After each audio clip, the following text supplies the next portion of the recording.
Olá, nós vamos falar hoje um pouco sobre a geografia, essa ciência linda, apaixonante, que está presente no nosso dia a dia desde muito tempo atrás.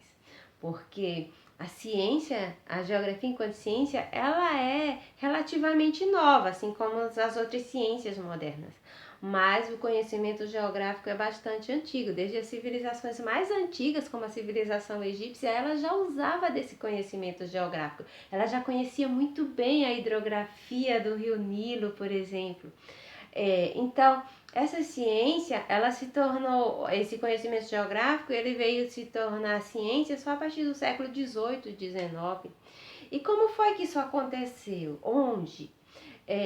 Teve início na Alemanha, né, com o Alexandre von Humboldt e o Karl Ritz. Então, esses dois foram os responsáveis por sistematizar esses conhecimentos geográficos, e posteriormente com Frederick Hatzel, que fundou a escola do determinismo geográfico. Tudo isso foi em que momento isso veio acontecer? No momento em que a Alemanha ainda não era Alemanha, era a Prússia, vale ressaltar. Então ela ainda estava naquela busca, na conquista por território, na expansão territorial. E aí buscava-se então essa justificativa dessa expansão territorial através do conhecimento da ciência, porque ciência é conhecimento e conhecimento é poder. Mas aí veio essa escola alemã, né, do determinismo geográfico, atribuindo a participação, ou seja, a participação do homem passiva no processo de fundação, de movimentação e de todo o crescimento territorial do espaço, e dizendo que a natureza, os recursos naturais eram que determinavam isso, o homem era apenas um agente passivo. Contrapondo-se a essa ideia, veio quem? O Vidal de la Blache, francês, com a escola francesa, e que também estava nessa busca de expansão territorial. E o Vidal de la Blache veio com a escola do possibilismo geográfico. Nessa escola, a ideia não era mais de que a natureza determinava a movimentação, determinava toda a construção do espaço, mas as ações do homem. O homem não era mais passivo, ele já era ativo nesse processo.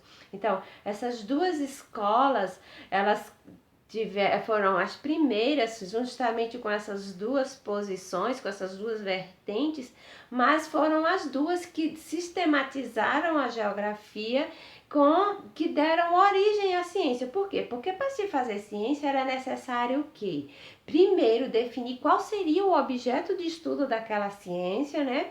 E também os princípios que iriam nortear essa ciência. Então, os princípios da geografia, eles foram constituídos por essas duas escolas. Não foi só pela escola alemã, como também não foi só pela escola francesa. E quais eram esses princípios? Os princípios da extensão, da analogia, da conectividade, da atividade e da causalidade. Então, esses princípios, esses 5 princípios foram o que se fizeram presente, deram início a essa ciência.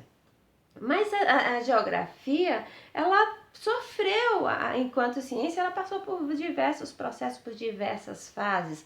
Nós tivemos a geografia clássica, a geografia regional, a geografia quantitativista e, por fim, a geografia crítica, a partir dos anos de 1970, aqui no Brasil. Já uma geografia crítica, como o próprio nome já diz, já baseada nas ideias marxistas, né?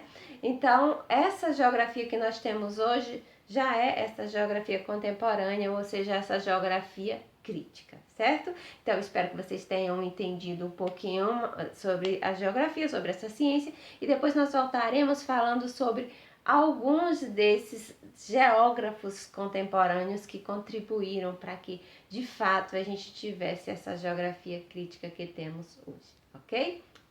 Um beijo, até mais!